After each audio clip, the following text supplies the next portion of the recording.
What does it take for a world to disappear? Not just a city or a kingdom or a generation of names worn smooth by time. An entire way of seeing, a set of rituals, a confidence in tomorrow. The belief that the river will return, that the sky will remain familiar, that the ground beneath a people's feet will continue to hold. History often speaks in dates and ruins, but collapse begins somewhere quieter. In the pause before rain that never comes. In the tremor no one understands. In a temple door closed for the last time. We like to imagine civilization as a ladder, each rung stronger than the one below it. We inherit this faith almost without noticing. We trust in roads, harvests, calendars, trade, memory. We trust that once humanity learns something important, it stays learned. But the earth keeps a different archive. It records ash in ice, dust in seabeds, fire in stone. It preserves the outline of vanished lives and leaves us to guess at the voices. Across thousands of years, from Ice Age plains to river cities, from island kingdoms to earthen capitals, entire worlds rose with elegance and confidence, then fell with a speed that still unsettles the mind. Some were shattered by nature, some were hollowed out by drought, hunger, and strain. Some may have been abandoned by choice, their people walking away from monuments they had once believed would outlast them. And in nearly every case, what remains is not just evidence, but uncertainty. This is a story about 10 ancient disasters, but more than that, it is a story about human fragility and human persistence, about the thin line between order and silence, about how quickly knowledge can fade and how stubbornly traces endure. Because the most haunting question is not why civilizations fall. It is why, even after so many endings, we still believe ours will be different. It began, as many endings do, with a season that did not arrive. Imagine a settlement at the edge of the last ice age, where families had learned the patient grammar of survival. They knew the movement of herds, the habits of rivers, the shape of cold. Their world was harsh, but it was legible. Snow melted when it should. Game returned along familiar paths. Firelight pushed back the dark, and the future, though never easy, could still be imagined. Then the climate shifted. Scientists now point to a period known as the Younger Dryas, a sudden return to near glacial conditions more than 12,000 years ago. Temperatures dropped, landscapes changed. In some regions, ecosystems that had supported human communities for generations began to fail. Whether the trigger was meltwater disrupting ocean currents, a cosmic impact, or a convergence of forces still debated, the human result was unmistakable. Stability vanished. For the people living through it, there would have been no grand explanation, only confusion. The animals that once sustained them grew scarce or moved elsewhere. Plants emerged at the wrong time, or not at all. Patterns that had shaped memory and ritual no longer held.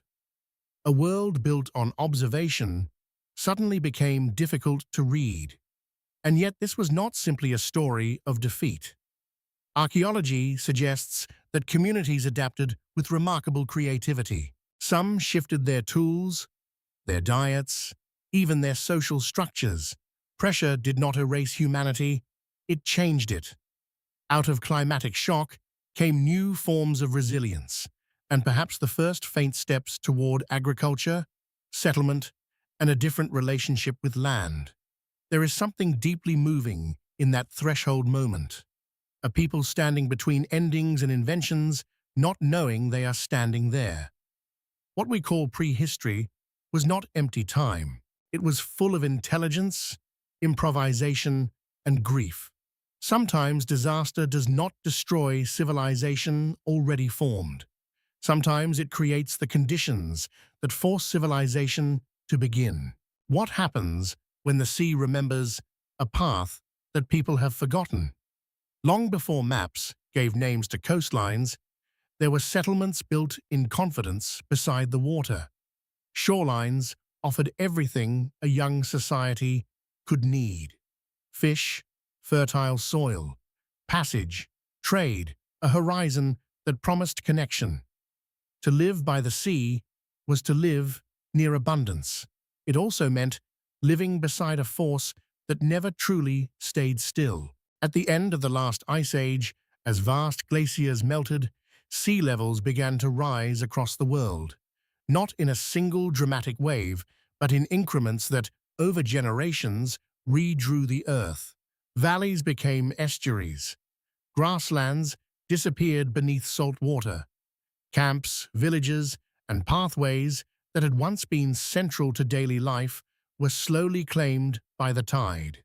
In places now submerged beneath the North Sea, the Persian Gulf, and coastal shelves around the globe, entire human landscapes were erased from ordinary memory. For those who lived through it, the loss would not have looked like a headline. It would have looked like retreat, another season farther inland, another burial ground abandoned, another familiar tree line gone beneath grey water. The disaster was gradual enough to deny and intimate enough to wound. Home was not destroyed in an instant. It was taken piece by piece, and yet the sea did more than drown the past. It carried stories. Around the world, ancient flood traditions linger in cultural memory, echoing the possibility that communities preserved fragments of real environmental trauma in mythic form. What later generations called legend may sometimes have been memory, translated into symbol so it could survive where the land itself could not. This is one of history's quietest catastrophes. Not a city burning, but a coastline vanishing. Not a scream, but a long conversation between water and stone.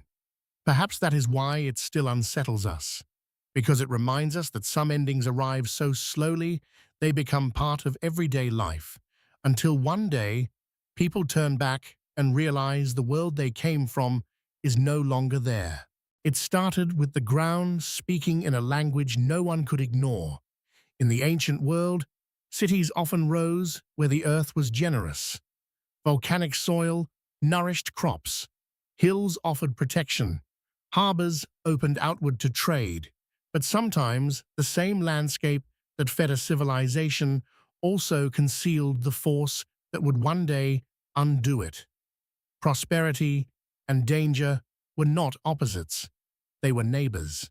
On the island of Thera, in the Bronze Age Aegean, a flourishing society built homes painted with color, rooms filled with light, and streets that suggested planning, craft, and confidence. Akrotiri was not a crude outpost at the edge of uncertainty. It was sophisticated, connected, alive with movement and exchange. Then, sometime in the second millennium BCE, the volcano beneath the island erupted with extraordinary power. Before the explosion came warning. Earthquakes likely shook walls, toppled vessels, unsettled sleep. People may have fled in stages, carrying what they could, hoping the violence would pass. But the eruption that followed sent ash into the sky, buried buildings, and transformed the island itself. Beyond Thera, the event may also have triggered tsunamis and regional disruption across the Aegean, affecting ports, fleets, farms, and fragile networks of power. What remains is strangely intimate. Frescoes, staircases, storage jars, rooms frozen not in the middle of battle, but in the middle of ordinary life. It is this contrast that lingers, the elegance of a civilization interrupted by geology, not by moral failure, not by mythic punishment, but by the simple fact that the earth is alive beneath us, and still, even in burial, Akrotiri endured. Ash preserved what flame might have erased. destruction became a form of memory. Through ruin, a lost people continued to speak. Perhaps that is one of history's hardest lessons. The ground that sustains us is never entirely still, and yet we build, decorate, trade, love, and plan our futures anyway, as if hope itself were a kind of architecture. What if a city could be undone not by fire from above, but by the failure of water below? Along the great rivers of the ancient world, civilization learned to trust the flood. Water was more than survival. It was rhythm, order, calendar, wealth.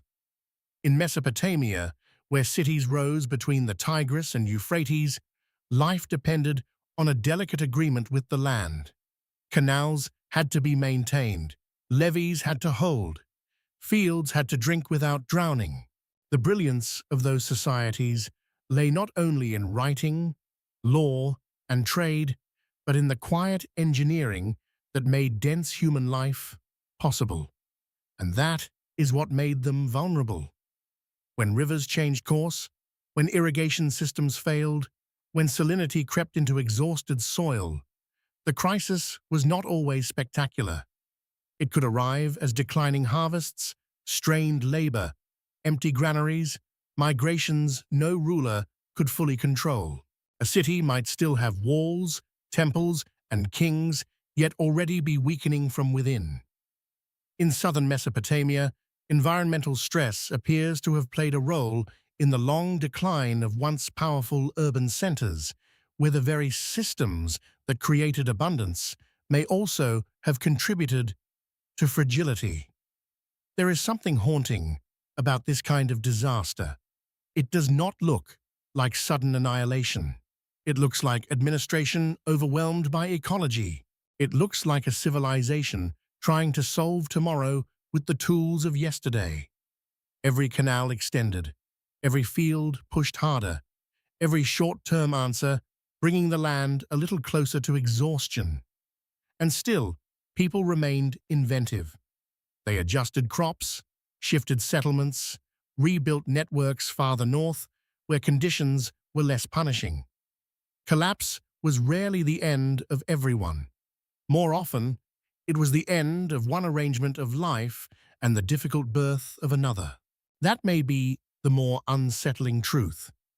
Civilizations do not only fall when nature becomes violent. Sometimes they falter when the balance between human ambition and the natural world grows too delicate to hold, and the system that once promised permanence begins, quietly, to consume itself. The sky darkened, and a civilization built on certainty began to doubt its own foundations.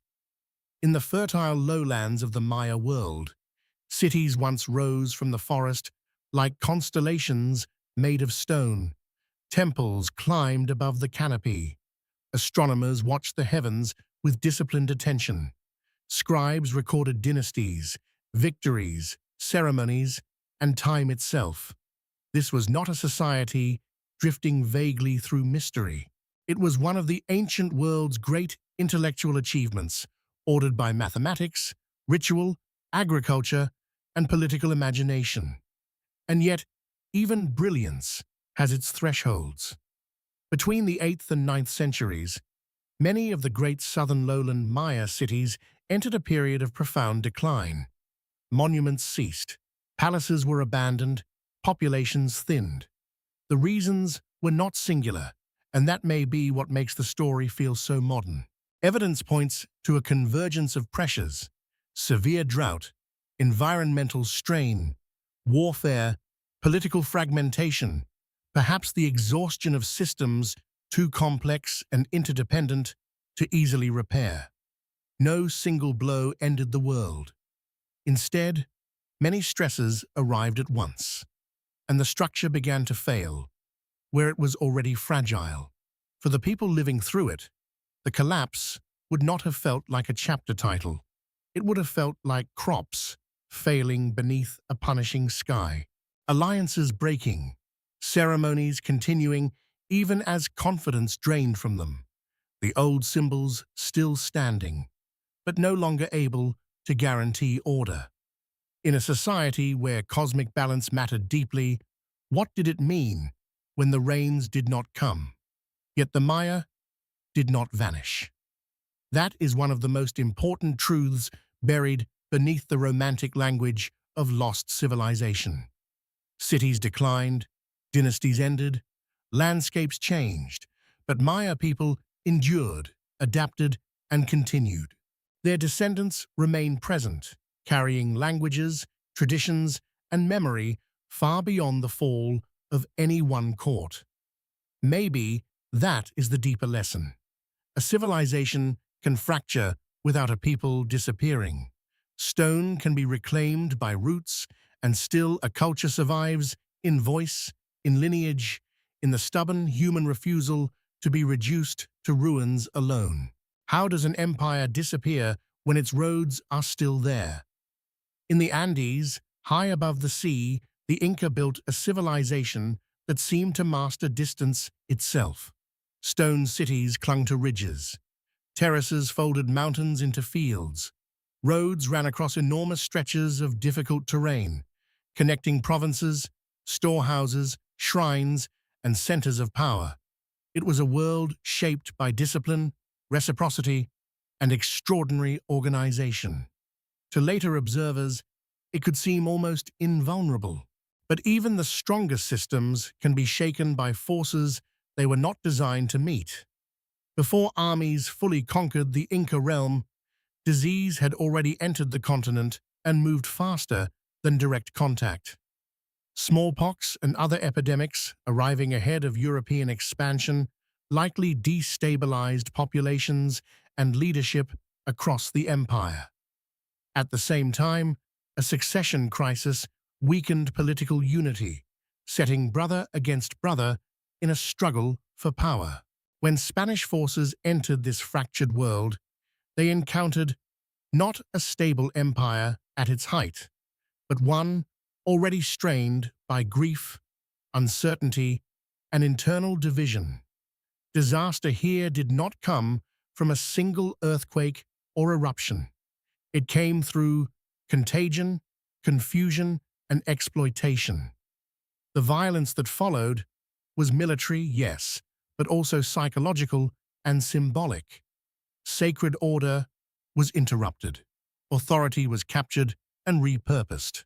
A civilization that had organized millions of lives across vast geography was forced into a new reality, shaped by extraction and foreign rule. And yet the story is not simply one of erasure. Inca knowledge persisted in agricultural practice, in language, in local memory, in the endurance of communities that outlived imperial collapse. Stones remained fitted so precisely that centuries of upheaval could not fully pull them apart. Even now, roads, walls, and terraces suggest not just grandeur, but continuity. Perhaps that is what ruins really are. Not proof that a people failed, but evidence that human effort can survive even after the worldview that created it has been broken. The empire fell. The mountain remembered. There are disasters so sudden that they split time into a before and an after. In the Roman world, Pompeii was not a remote frontier or a city waiting for doom. It was lively, crowded, prosperous, full of private ambitions and daily routines. Bakers rose before dawn. Merchants opened their stalls. Children ran through courtyards. Paint still glowed on walls. Gardens were tended. People argued, desired, planned. Life there was not ancient to itself. It was immediate, unfinished, ordinary. Then Vesuvius erupted. In 79 CE, the mountain above the Bay of Naples released a sequence of terror that turned familiarity into impossibility. Ash began to fall. Roofs groaned under accumulating weight. The air thickened. Daylight collapsed into darkness. For some, there may still have been time to flee. For others, hesitation, confusion, family duty, or simple bad luck narrowed every option. What followed Pyroclastic surges, heat, gas, suffocation, ended thousands of lives and sealed the city beneath volcanic debris. What remains has always unsettled us because it feels less like archaeology than interruption.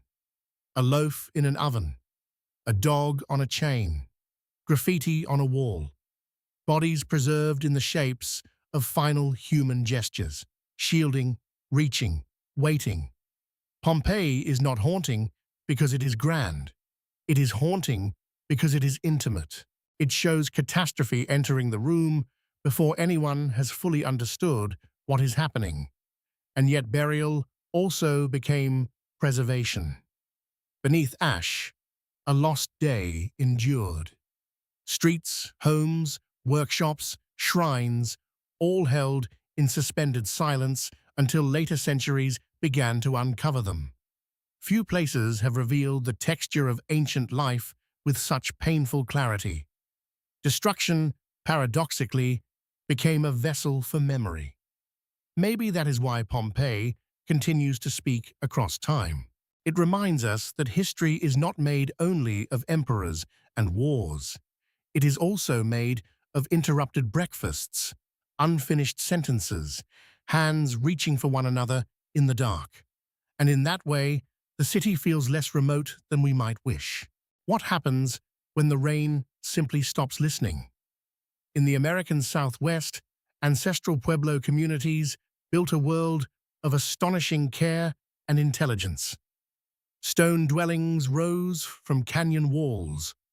Great houses aligned with celestial patterns. Roads linked places that still seem impossibly distant across dry country. Far from being isolated survivors in a barren land, these societies understood how to live with fragility, how to harvest water, share resources, and shape beauty from stone, timber, and sunlight. But even wisdom has limits when the climate turns against it. By the late 13th century, some of the great centers in the Four Corners region, including places like Mesa Verde, were being abandoned. Archaeologists point to prolonged drought as one major factor, especially a punishing dry period that strained farming systems already dependent on narrow environmental margins. Scarcity likely deepened other pressures: social tension, changing alliances, competition over land and water, perhaps conflict that left both physical and emotional marks on communities already under stress. The tragedy here was not merely environmental, it was relational. A dry landscape demands cooperation, memory, and trust. When resources contract, the burden falls not only on the soil, but on the social fabric itself. Every failed harvest asks a moral question: who leaves, who stays, who shares, who is left behind? Disaster enters not only through weather, but through the painful choices weather forces human beings to make. And still, the story did not end in silence. People moved, communities reorganized, traditions continued in new forms and new places. Descendant Pueblo peoples remain living cultures, not footnotes to abandoned architecture. The cliff dwellings, striking as they are, were never the whole civilization. They were one chapter in a much longer human story. That may be the danger of ruins. They tempt us to confuse departure with disappearance. But perhaps leaving is sometimes its own kind of wisdom. Perhaps survival does not always mean holding a place forever. Sometimes it means recognizing when the land has changed, gathering what memory can carry, and stepping into uncertainty before the silence becomes permanent. It began with a city that seemed impossible. At the edge of the Sahara, where the desert presses against the memory of greener centuries, there once stood a place of trade, ritual, and remarkable urban life. Carthage and other ancient North African centers like it flourished by turning geography into power. Harbors opened to distant markets, fields fed dense populations, roads and ships stitched regions together. Wealth moved in and out like breath. To those inside such worlds, continuity could feel almost guaranteed. But no civilization is held together by wealth alone.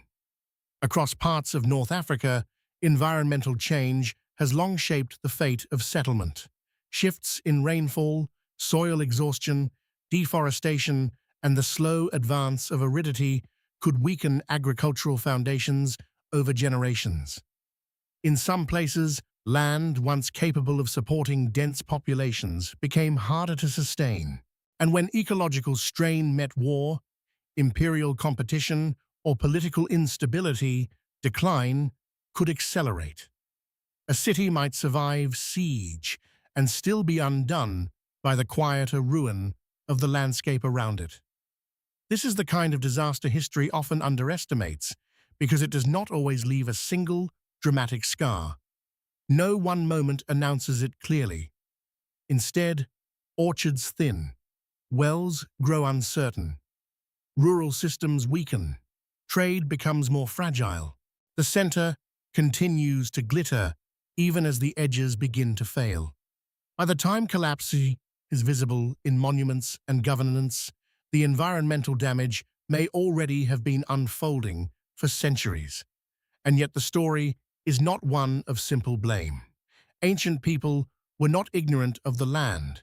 They worked with difficult climates, using skill and persistence. The tragedy is not that they failed to care, but that human societies, however accomplished, are often built on balances more delicate than they appear. Prosperity can conceal its own dependence. Perhaps that is why desert ruins affect us so deeply. They stand where life once gathered with confidence, surrounded now by silence and wind. And they ask a question that feels uncomfortably familiar. When a civilization is still busy proving its strength, can it recognize the slow exhaustion beneath its feet before it is too late? The end did not arrive with one blow. It arrived as a century of strain.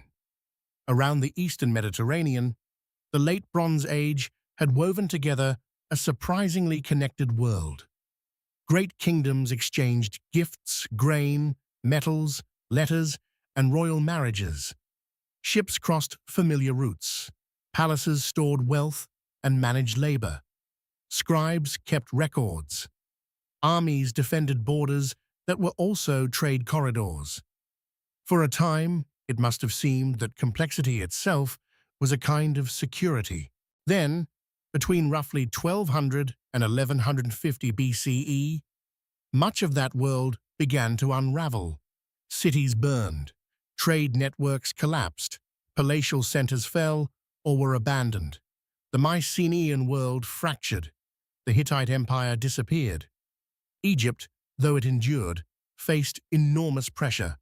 Scholars still debate the exact mix of causes: earthquakes, drought, famine, internal revolt, systems collapse, and the movements of groups remembered in later records as the Sea Peoples. The deeper truth may be that no single cause is sufficient, because the disaster was systemic. Once enough links in the chain failed, the whole structure became vulnerable. There is something strikingly modern in that.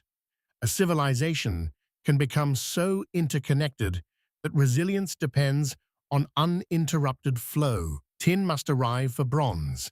Grain must move where rain has failed. Authority must remain believable. Communication must hold. When one pressure compounds another, efficiency becomes fragility. What once made the system powerful begins to make it brittle. For ordinary people, this collapse would have been deeply personal. Shortage, displacement, violence. The disappearance of institutions that had organized life for generations. Literacy declined in some regions. Monumental buildings slowed. The world grew smaller, harsher, less legible. And yet even here, history did not stop. New cultures emerged from the wreckage. Old practices survived in altered forms. From breakdown came reassembly. Maybe that is the paradox at the heart of collapse. We imagine it as a final silence, but often it is a violent transition between one pattern and another. The Bronze Age ended. Humanity did not. But the memory of how quickly a connected world can fracture still moves beneath history like an aftershock. What if the most dangerous disaster is the one a civilization mistakes for normal? On a remote island in the Pacific, a society once carved memory into stone. The people of Rapa Nui raised enormous figures from volcanic rock, faces turned inland, as if watching over the living, the dead, and the fragile bond between them. To later generations, the statues would become symbols of mystery, but they were not built by mystery. They were built by community, belief, technical skill, and a culture capable of organizing labor across an isolated landscape. That isolation was both its strength and its test. For years, the story of Rapa Nui was told too simply, a civilization that destroyed its own environment and collapsed through blindness. Modern scholarship has complicated that picture. The island's history appears to include ecological stress, yes, but also resilience, adaptation, outside violence, and the catastrophic impact of European contact in later centuries. Deforestation mattered, resource pressure mattered, but so did disease, slave raids, and colonial disruption. The truth is harder and more human than any cautionary fable. Still, there is a haunting lesson in the island's long tension between creativity and limit. When trees become scarce, every boat, rope, shelter, and tool becomes part of a larger moral calculation. What can still be built? What must be surrendered? How long can ritual continue unchanged when the material world beneath it is shifting? A society does not need to be foolish to reach such a threshold. It only needs to be human, attached to meaning, and slow to accept that the conditions supporting meaning are changing, and yet the people of Rapa Nui endured. Their culture was not the statues alone, and their history did not end when outsiders declared it ruined. That distinction matters. Too often, we confuse the collapse of visible monuments with the collapse of human identity. Perhaps the real mystery is not why societies strain against their own limits. It is why we keep telling their stories as if they were warnings about other people, instead of mirrors held quietly toward ourselves. Sometimes the disaster is not the fire, but the forgetting that follows it. In the Valley of the Indus, one of the ancient world's most quietly astonishing civilizations built cities with remarkable order. Streets met at careful angles. Drainage systems ran beneath neighborhoods. Standardized weights suggest trade, planning, and a shared logic that stretched across a vast region. Mohenjo-Daro, Harappa, and other urban centers did not grow from chaos. They expressed a patient confidence that human life could be arranged with intelligence and care. Then, over time, that urban world loosened its grip. The decline of the Indus Valley civilization does not appear to have been caused by one dramatic cataclysm. Instead, scholars point to a slower convergence of pressures, shifting river systems, weakening monsoons, ecological strain, and changes in trade networks that may have undermined the foundations of city life. If the rivers that nourished fields and linked communities became unreliable, then even the most elegant urban design could not guarantee continuity. A city can be well planned and still be at the mercy of a landscape in transition. What makes this collapse especially haunting is how much remains unread. The script of the Indus world has not been conclusively deciphered. Their voices are present, but still withheld. We can trace bricks, wells, granaries, craftwork, and movement, Yet the inner language of their fears, beliefs, and decisions remains just beyond reach. It is one thing to lose a civilization, it is another to lose the key to how it understood itself. And still, as in so many ancient endings, disappearance was not absolute. Populations shifted eastward, ways of living changed, rural patterns replaced some urban ones. The civilization transformed rather than simply evaporated.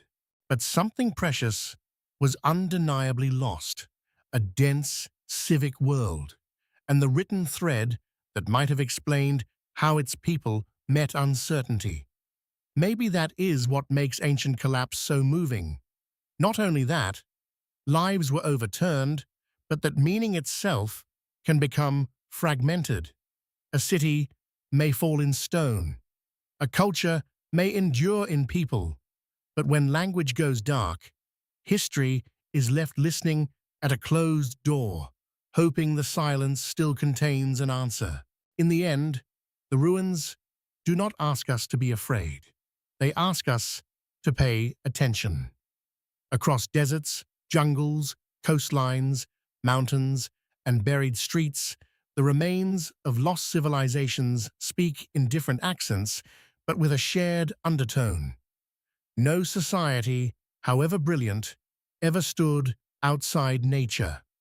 No empire, however organized, ever fully escaped drought, disease, fire, flood, ambition, error, or time. The ancient world was not destroyed once. It was tested again and again, and each test revealed the same difficult truth. Human life is both more fragile and more resilient than it appears. That is why these stories endure. Not because we enjoy imagining catastrophe, but because collapse reveals what ordinary success often hides. It shows how much a civilization depends on patterns so familiar they become invisible. Rainfall, trust, memory, cooperation, soil, trade, leadership, ritual, shared belief in tomorrow. When those patterns fracture, people are forced to decide what can be rebuilt, what must be carried, and what will be left to silence. And still, what survives is remarkable. A road in the Andes, a fresco beneath ash, a story of flood passed from generation to generation, a language that outlives the palace where it was once spoken, descendants who remain, even when outsiders call their ancestors vanished. Again and again, history reminds us that while cities may disappear, human meaning rarely does so completely. It changes shape, it moves, it hides in memory until someone learns how to listen. Perhaps that is the real inheritance of ancient disasters. Not a simple warning, and not a reason for despair. Something subtler, a deeper humility, a recognition that progress is never a permanent possession, only a temporary arrangement between people, place, and time. We are not separate from the civilizations that fell before us. We are their continuation, their students, and in some ways, their echo. So the final question is not whether collapse belongs only to the past. It is whether we can learn to see fragility without surrendering hope, to honor memory without living in fear, and to build our own future with the quiet awareness that everything enduring is, in some essential way, a form of care.